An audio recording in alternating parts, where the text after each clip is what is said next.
Brian's Winter by Gary Paulsen. Chapter 7.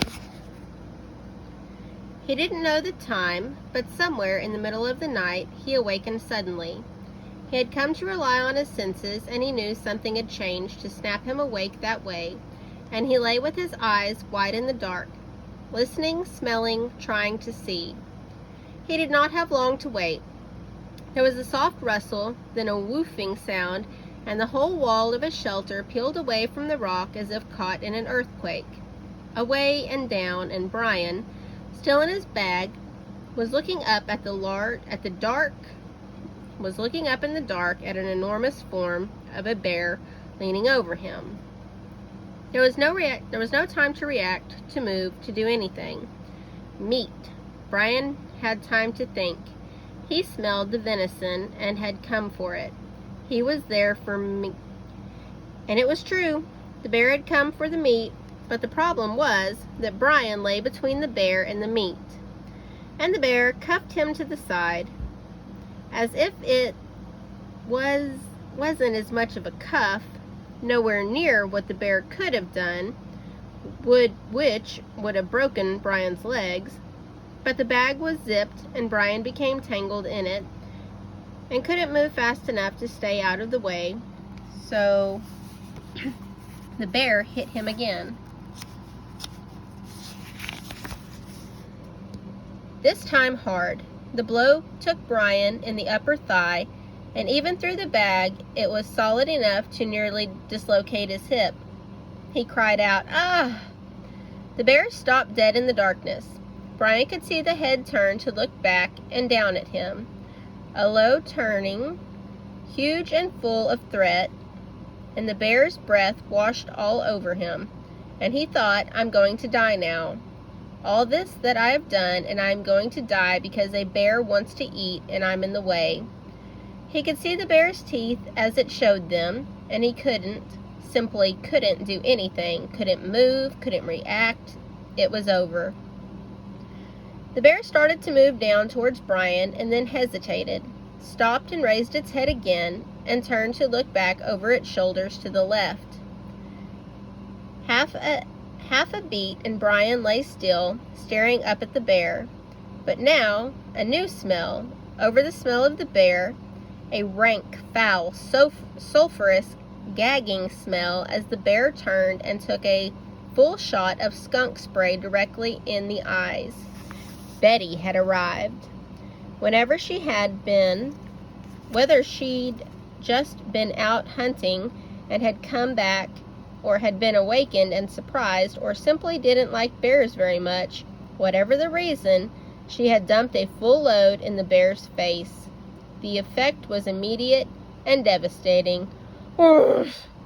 The bear seemed to turn inside itself, knocking Brian further to the side and rolling backward out of the shelter area, slamming its head back and forth on the ground, trying to clear its eyes, hacking and throwing up as it vanished in the night. Brian looked to the source of it all. Betty stood near the end of the shelter, still with her tail raised, only now aimed at Brian. She twitched it once, then again, and Brian shook his head. "I'm sorry. I just didn't think you'd be thinking of food." He took a piece of meat from the pile, a big one, and tossed it to her, and she lowered her tail, picked up the meat, and waddled off into the dark in the direction of her burrow.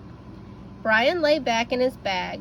His shelter was a mess, the wall was tipped over, and his hip hurt. But it wasn't raining, and the bag was warm. He could fix things up in the morning.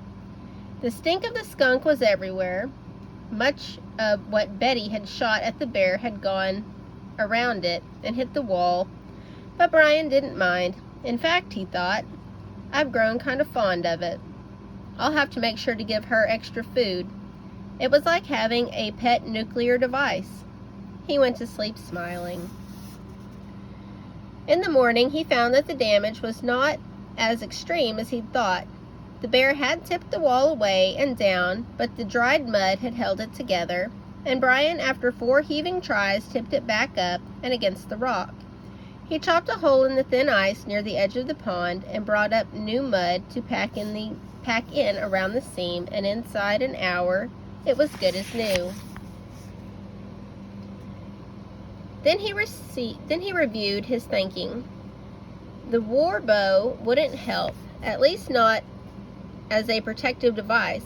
He'd shot it and made it work for him, but in the dark, in the night, in the shelter, there was no way he could have gotten the bow aligned or an arrow into the bear, and God knew what would have happened if he had hit the bear with an arrow, especially if he had missed anything vital. The bear would have been really mad then. Even Betty wouldn't have been able to stop the thing. Perhaps he thought a lance, a killing lance, if he used the same principle as with the arrows. He went back to the stone he'd been chipping arrowheads from and studied it. He would need a wider, longer head, and the flakes came off too small for a spear. Near it, there were other black stones, however, and he tapped at them with the back of the hatchet, knocking off flakes until he hit one that had a bigger pattern. 3 times he hit and took off flakes that were irregular or that broke in the middle. But on the 4th try, he came away with a piece almost as wide as his palm and about 7 inches long, tapering to a sharp point and with 2 edges like razors. He worked, tied notches onto the round end, and mounted the point in one of his hardwood spears, carefully splitting the wood back and then tying the head in place with a thin strip of deer hide, which proved to be much tougher than the rabbit skin, and burned the hair off when he was done. He heaved the lance and held it out, bracing with his arm. It wouldn't do any good to throw, but for in close like last night, if he had to use it, the head should cause some damage, or at least discourage a bear, he nodded. Good. If nothing else, it gave him a feeling of security. Later he would think on how strange things were. He would never see the bear again, and inside the shelter he would never be threatened again. Yet the lance would save his life.